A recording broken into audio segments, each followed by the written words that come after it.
Hello दोस्तों, स्वागत है आपका श्री जी ट्यूशन में। मैं फिर आपके बीच उपस्थित हुआ हूं अपनी अगली कड़ी लेकर। रसायन विज्ञान में कक्षा 10 के लिए भाग 1 रासायनिक अभिक्रियाएं एवं समीकरण। इसमें मैं बताने वाला हूं कि रासायनिक अभिक्रिया क्या होती है और रासायनिक अभिक्रियाओं में जो हम लोग लिखते हैं उनमें क्या क्या चीज़ें होती हैं। ठीक है, तो सबसे पहले रासायनिक अभिक्रिया के बारे में समझते हैं कि रासायनिक अभिक्रिया क्या होती है। ऐसी प्रक्रिया जिसमें रासायनिक परिवर्तन होता है। जैसा कि हम जानते हैं दो प्रकार के परिवर्तन होते हैं, रासायनिक परिवर्तन और भौतिक परिवर्तन। तो रासायनिक परिवर्तन जिन प्रक्रियाओं में होता है उन्हें रासायनिक अभिक्रिया कहते हैं। जैसे लोहे पर जंग लगना, यह एक रासायनिक अभिक्रिया है। इनमें दो महत्वपूर्ण चीजें होती हैं, अभिकारक तथा उत्पाद। अभिकारक क्या होते हैं? ये वे रसायन होते हैं जो रासायनिक अभिक्रिया में भाग लेते हैं। जैसे उदाहरण के तौर पे लिखा है, यदि हाइड्रोजन तथा ऑक्सीजन अभिक्रिया में भाग लेते हैं तथा H2O का निर्माण करते हैं। H2O मतलब जल का निर्माण करते हैं, तो हाइड्रोजन तथा ऑक्सीजन अभिकारक कहलाते हैं। यानी वे चीजें जो रासायनिक अभिक्रिया में भाग लेते हैं वे अभिकारक कहलाते हैं। उत्पाद क्या होते हैं? अभिक्रिया के पश्चात जो रसायन प्राप्त होते हैं। जैसे उपर्युक्त उदाहरण में देखा आपने कि हाइड्रोजन तथा ऑक्सीजन अभिक्रिया में भाग लिया और H2O का निर्माण किया, तो जो रसायन हमें प्राप्त हुआ, जैसे H2O प्राप्त हुआ, तो यह H2O उत्पाद कहलाता है। तो अभिकारक वे रसायन जो अभिक्रिया में भाग लेते हैं तथा उत्पाद वे हैं जो अभिक्रिया के पश्चात हमें प्राप्त होते हैं। और हम इन्हें लिखते किस तरीके से हैं? सबसे पहले हम इन प्रक्रियाओं को एक एरो द्वारा रिप्रेजेंट करते हैं। यह एरो दिखाता है कि यह एक प्रक्रिया हुई है। इधर हमारे पास अभिकारक था जो प्रक्रिया करने के बाद हमें यहाँ पे रिजल्ट देता है, परिणाम। वो परिणाम क्या है? हमारा उत्पाद है। जैसे अब हम यहाँ पे लिख देते हैं, ये है इस तरफ जो लेफ्ट साइड है हमारा, ये अभिकारक कहलाएगा, और राइट साइड में जो चीजें लिखी हैं वे उत्पाद कहलाएंगी। अगर हमें यह पहचानना हो कि इसमें अभिकारक कौन है उत्पाद कौन है, तो हमें ये साइड जरूर देखना चाहिए। जो लेफ्ट साइड में होगा वे अभिकारक होंगे और जो राइट साइड में होंगे वो उत्पाद होंगे। एग्जाम्पल के तौर पे, अगर यहाँ नाइट्रोजन प्लस हाइड्रोजन, ये एरो रिप्रेजेंट करता है प्रक्रिया को कि क्या क्या करना पड़ा है इसमें, और हमें प्राप्त होता है अमोनिया। अगर हम इसे बैलेंस करते हैं इस तरीके से, तो जो हमारा लेफ्ट साइड में है इन्हें अभिकारक कहते हैं, ये अभिकारक हैं। और जो एरो के राइट साइड में है वे उत्पाद कहलाते हैं। तो यहाँ हमारा उत्पाद है अमोनिया, यह उत्पाद है। नाइट्रोजन तथा हाइड्रोजन गैस, यह अभिकारक है। इसी तरीके से एक और उदाहरण समझेंगे। जैसे एग्जाम्पल यहाँ पर लिख देते हैं,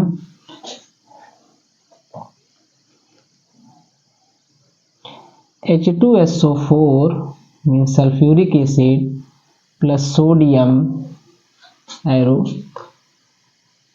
sodium sulphate plus H2, balance कर देते हैं इसको।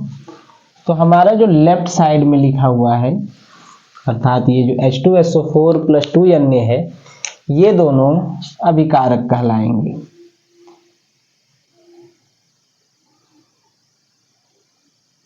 और जो राइट साइड में लिखा है सोडियम सल्फेट और हाइड्रोजन, ये उत्पाद कहलाएंगे। इस तरीके से तो ये अभिकारक हैं और वो उत्पाद है। आगे हम समझेंगे रासायनिक समीकरण क्या होता है, और उसके बाद हम समझेंगे रासायनिक अभिक्रियाएं कितने प्रकार की होती हैं। पहले हम समझेंगे रासायनिक समीकरण क्या होता है और उसके बाद रासायनिक अभिक्रियाओं के बारे में पढ़ेंगे कि कितने प्रकार की रासायनिक अभिक्रियाएं होती हैं। तो रासायनिक समीकरण क्या होता है ये समझेंगे। रासायनिक समीकरण क्या होता है, जैसे हम समीकरण पढ़ चुके हैं मैथ में, जैसे 3 + 5 = 8, या हम इसको 8 भी लिख सकते हैं या फिर हम ऐसे भी लिख सकते हैं इसको 6 + 2। इसमें इसको बायां पक्ष कहते हैं, इसको दायां पक्ष कहते हैं। ये इक्वल का साइन बताता है कि यह दोनों आपस में बराबर है, तो इसे गणितीय समीकरण कहेंगे। अगर इसी तरीके से एक रासायनिक समीकरण को लिखा जाए, बस अंतर क्या किया जाए, इसमें बराबर के चिन्ह की जगह पे एरो की चिन्ह को दिखाया जाए, तो उसे रासायनिक समीकरण कहते हैं। और यहाँ पे हमने बताया आप लोगों को कि यहाँ पे अभिकारक होते हैं, राइट साइड में उत्पाद को लिख दिया जाए समीकरण की तरह ही। जैसे मैंने बीच में प्लस लिखा है, यहाँ पे बीच में प्लस लिखा है, उस तरीके से अगर हम समीकरण लिख देते हैं तो उसे रासायनिक समीकरण कहा जाता है। जैसे example H2SO4 plus aluminium Al2SO4 thrice plus H2, उसको बैलेंस कर देते हैं। तो यहाँ पर हमें दिख रहा है, क्योंकि हमको ये पता है कि यह एक गणित की समीकरण की तरह दिख रहा है, जहाँ पर बीच में हमने प्लस का साइन यूज किया है, यहाँ पे प्लस का साइन यूज किया है, तो ऐसे समीकरण को रासायनिक समीकरण कहा जाता है। अब ये रासायनिक समीकरण कितने प्रकार के होते हैं ये समझेंगे हम लोग। तो रासायनिक समीकरण 2 प्रकार के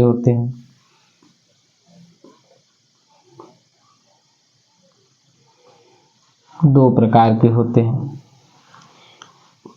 एक कंकाल या असंतुलित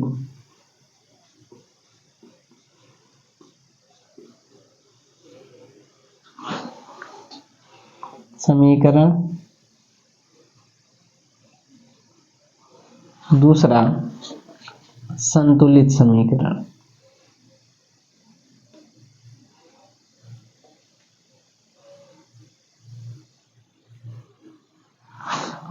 skeleton equation and balance equation. अब ये स्केलेटन इक्वेशन क्या होता है कि इसमें हमें केवल यह जानकारी मिल पाती है कि कौन कौन से अभिकारक अभिक्रिया में भाग लिए हैं और क्या क्या उत्पाद हमें प्राप्त हुआ है। इसके अलावा हमें यह जानकारी नहीं प्राप्त हो पाती है कि कौन सा रसायन कितनी मात्रा में प्रयुक्त होगा और कितनी मात्रा में हमें उत्पाद प्राप्त होगा, ये हमें ज्ञात नहीं हो पाता। जैसे एग्जाम्पल, अगर हम कहें कि हाइड्रोजन और नाइट्रोजन मिलके अमोनिया का निर्माण कर रहे हैं, तो हमें ये प्राप्त नहीं हो रहा है इसमें कि कितनी मात्रा में या किस अनुपात में नाइट्रोजन और हाइड्रोजन को मिलाया जाए और कितनी मात्रा में हमें अमोनिया प्राप्त होगा। ये जानकारी इस समीकरण से हमें प्राप्त नहीं होती। तो ऐसे समीकरण को कंकाल या असंतुलित समीकरण कहते हैं। दूसरा समीकरण है जिसे संतुलित समीकरण कहते हैं। इसमें हमें संपूर्ण जानकारी मिलती है।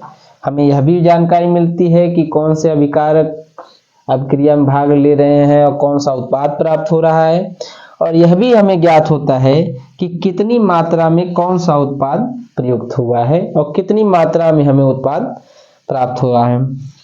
जैसे यहाँ पे हम लिख देते हैं 3H2 प्लस N2 2NH3। अब हमें दिख रहा है यहाँ पे संतुलित समीकरण में एक खास बात होती है, जितने अणु या परमाणु, जितने परमाणु दाहिनी तरफ होते हैं उतने ही परमाणु बाईं तरफ भी होते हैं। जैसे हाइड्रोजन देखा जाए तो 3 × 2 6 हाइड्रोजन यहाँ पर हैं 6 हाइड्रोजन यहाँ पर भी है, 2 नाइट्रोजन यहाँ पर है, 2 नाइट्रोजन के एटम हैं और 2 नाइट्रोजन के एटम यहाँ पर भी। तो ऐसे समीकरण को संतुलित समीकरण कहा जाता है। अब हमें यह ज्ञात कैसे होता है कि कौन सा पदार्थ कितनी मात्रा में मिलाने पर या अभिक्रिया कराने पर कितनी मात्रा में अमोनिया प्राप्त होगा? तो ध्यान से देखेंगे, समझेंगे। तो यहाँ पे लिखा है 3 मॉलिक्यूल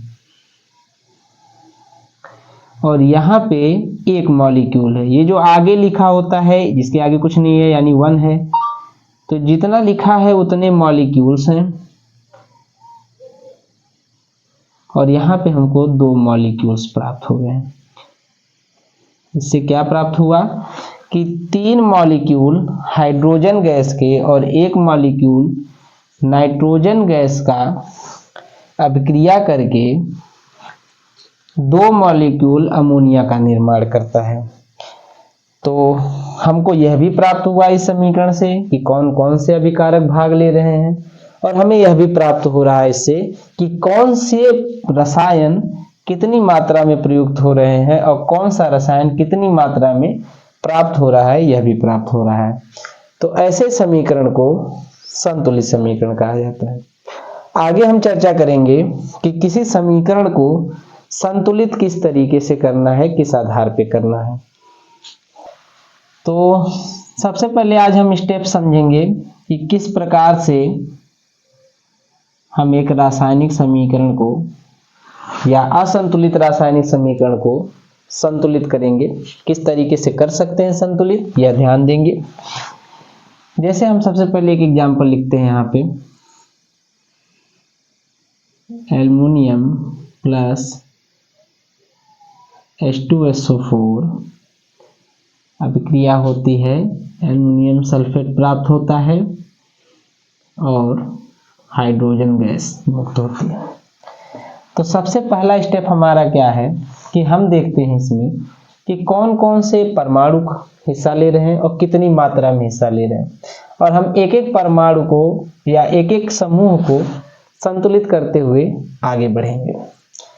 तो सबसे पहले हम देखते हैं कि यहाँ पे सल्फेट जो एक साथ यहाँ पर भी है और सल्फेट एक साथ यहाँ पर भी, इनकी मात्राएं कितनी है। तो यहाँ पर 1 सल्फेट है, यहाँ पे 3 सल्फेट है। तो हम करते क्या है, हम एक ऐसा नंबर खोजेंगे यहाँ पे जिनमें आपस में गुणा करने पर, मतलब आपस में गुणा करने का मतलब है इसमें गुणा किया जाए एक नंबर से और इसमें एक नंबर से गुणा किया जाए, ताकि दोनों तरफ सल्फेट की मात्रा बराबर।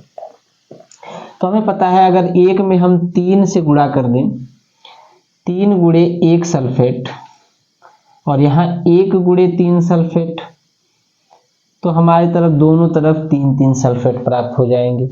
तो जो हमारा अगला स्टेप है, और जो ये मल्टीप्लाई हम कर रहे हैं यह हमेशा अणु के में मल्टीप्लाई करेंगे, परमाणु के साथ कोई भी परिवर्तन नहीं करेंगे। जब भी परिवर्तन करेंगे नंबर का तो वह अणु के सामने करेंगे, हम अणुओं की संख्या को ही प्रभावित करेंगे।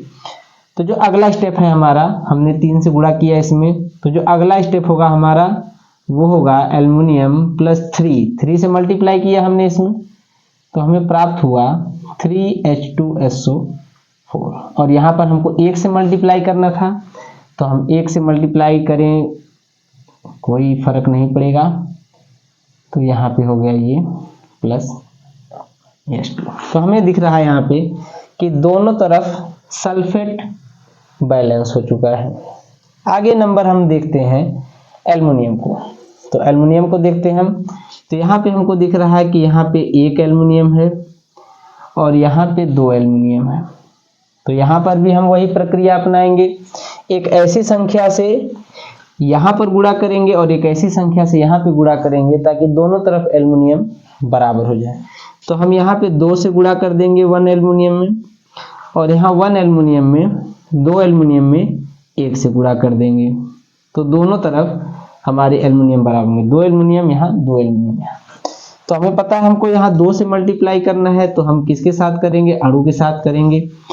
तो यहाँ पे हो जाएगा 2Al जो अगला लाइन होगा प्लस 3H2SO4 एरो यहाँ 1 से मल्टीप्लाई, तो यानी कोई परिवर्तन नहीं होगा,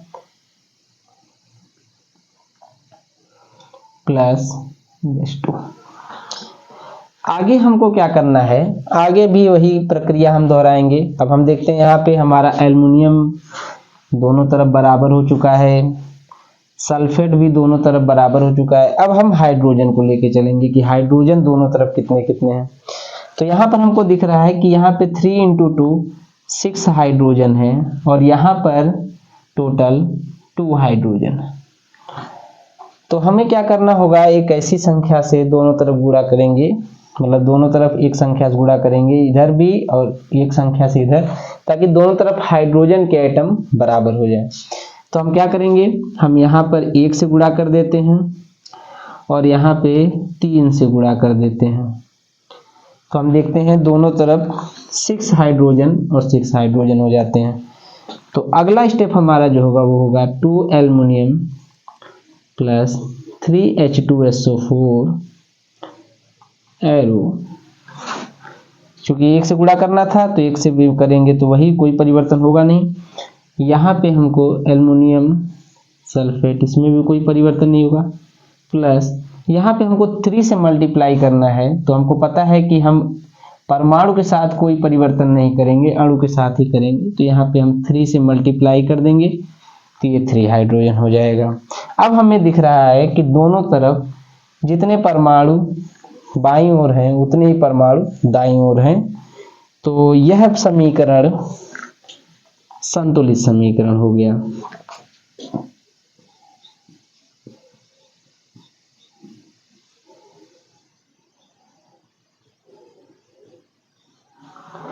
अब इसमें जो अंतिम प्रक्रिया हमें करनी है वो क्या करनी होती है, जो अंतिम प्रक्रिया है वह इनके जो भौतिक रूप हैं, फिजिकल कंडीशन है, वो हम लिखते हैं इसमें। तो जैसे एल्युमिनियम हमें पता है सॉलिड स्टेट में होता है, तो हम इसमें एल्युमिनियम के नीचे सॉलिड लिख देंगे प्लस 3 H2SO4। या तो ये शुद्ध रूप से होगा और या तो ये एक्वस सॉल्यूशन के रूप में होगा, यानी जल के साथ। एक्वस का मतलब होता है पानी, यानी पानी के साथ जब इसका सॉल्यूशन बनाया जाएगा तो इसे एक्वस सॉल्यूशन AQ से रिप्रेजेंट करते हैं। अब बनाएंगे एल्युमिनियम सल्फेट और प्लस ये भी हो जाएगा हमारा प्लस 3H2 और ये गैस फॉर्म में होगा। और यहाँ पर एक एरो दिखा देंगे ऊपर की ओर, जिससे ये पता चलेगा कि यह गैस बन करके भाप, मतलब गैस के रूप में ऊपर उठ जाएगी। तो यह एक संतुलित समीकरण कहलाएगा। ऐसे समीकरण को संतुलित समीकरण कहा जाता है। तो हमको पता है कि हम एक एक एटम को या एक एक समूह को जिसमें कोई परिवर्तन नहीं हो रहा है, जैसे हमने देखा यहाँ पे सल्फेट, यहाँ पर भी सल्फेट ही है, यहाँ पर भी सल्फेट ही है, तो हमने इन्हीं को बैलेंस किया है दोनों तरफ। और एक ऐसी संख्या से गुणा करना है जिसमें दोनों तरफ बराबर हो जाए। और भी हम एक एग्जाम्पल समझेंगे इससे। जैसे एग्जाम्पल है, एग्जाम्पल हमारे पास है, जैसे इसमें भी हमें दिख रहा है कि यह अनबैलेंस कंडीशन है, तो हम इसे बैलेंस करने की कोशिश करेंगे। और चूंकि एग्जाम्पल हमने बताया था, उसमें आपको बताया था सबसे पहले उन अणुओं को या उन समूहों को पहले हम बैलेंस करेंगे जिनमें कोई परिवर्तन नहीं हो रहा है। जैसे NO3 जैसे है वैसे ही वहाँ पर भी उपस्थित है। तो सबसे पहले हम इनको बैलेंस करते हुए आगे बढ़ेंगे। तो क्या करेंगे, सबसे पहले हमें दिख रहा है कि यहाँ पे 1NO3 है और यहाँ पे 2NO3 है। तो हम एक ऐसी संख्या से इधर गुणा करेंगे और एक ऐसी संख्या से इधर गुणा करेंगे जिसमें दोनों तरफ NO3 के परमाणु या अणु या समूह बराबर हो जाए। तो हम यहाँ क्या करेंगे, 2 से मल्टीप्लाई करेंगे, यहाँ पे 1 से मल्टीप्लाई कर देंगे। तो हमें यहाँ पे प्राप्त होगा अगले स्टेप में 2HNO3 plus calcium hydroxide arrow. यहाँ पे 1 से, यानी ऐसे ही रहेगा ये। Plus H2O।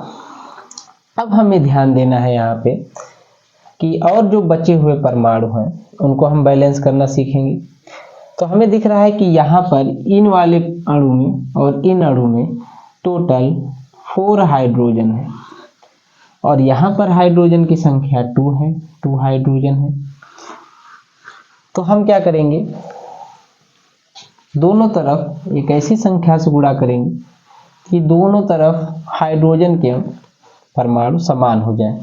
तो यहाँ पर हम 1 से, यानी इसमें कोई परिवर्तन नहीं करेंगे इस तरफ, और यहाँ पर 2 से मल्टीप्लाई कर देंगे। तो ये 2 × 2 4 हाइड्रोजन हो जाएगा।